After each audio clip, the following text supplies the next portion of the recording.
कन्हैया से कहते, सुदामा मैं किसी के पदार्थ का भूखा नहीं हूं। कोई मुझे पत्र पुष्प भी चढ़ा देता तो उससे मैं स्वीकार कर लेता। जो जिस लायक है, जिसकी जो सामर्थ्य है, जो उसको उस अपने हिसाब से सेवा करता है।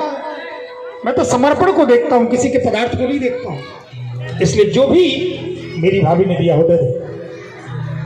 सुदामा संकोच कर रहे, तुरंत भगवान ने अपने हाथ से कांख से पोटली खींची, स्वयं जहार और खींच करके सुदामा तो संकुचित हो रहे, लेकिन यथा माम प्रपद्यन्ते कांस तथैव भजाम्यहम्। जो जैसा भगवान का भजन करता है, भगवान भी वैसा भक्त का भजन करते हैं। सुशीला ने रोते हुए इस पोटली को बांधा था, आंसुओं से सनी हुई पोटली। मेरे भागवत के श्रोताओं, बस मैं प्रसंग में इतना ही निवेदन कर दूं कि आप जैसा भगवान को जिस भाव से भजेंगे, उसी भाव से ठाकुर जी आपको भजेंगे। रोते हुए इस चावल की पोटली को बांधा। अगर आपको पोटली मिल जाती ना तो आप भी कहते मैली के चली, क्या मतलब है इसका, कोई महत्व नहीं। लेकिन ठाकुर जी ने इस पोटली को महत्व दिया, आंसुओं का महत्व दिया। और आंसू से सने हुए चावल, पहले से आपको कोई दाल चावल में आंसू गिरा दे तो आप उसको भोजन नहीं करेंगे, भले कितना प्रेम से गिराए। कहेंगे बताओ आंसू टपका दिया, बर्बाद कर दिया, स्वाद खराब कर दिया, मैं नहीं खाऊंगा, मुझे पसंद नहीं। लेकिन ठाकुर जी तो हृदय के प्रेम को देखते, इसलिए आंसू से सने हुए चावल, उसी में सुशीला के आंसू।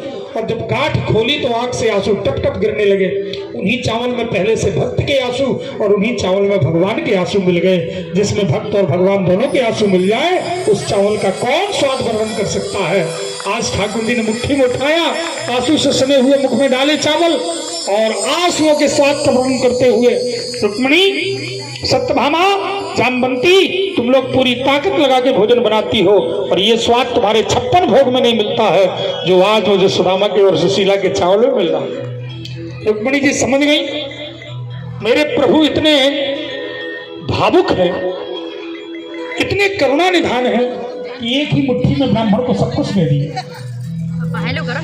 कहीं ऐसा ना हो कि दूसरी मुट्ठी में हम लोगों का नंबर लगा दे।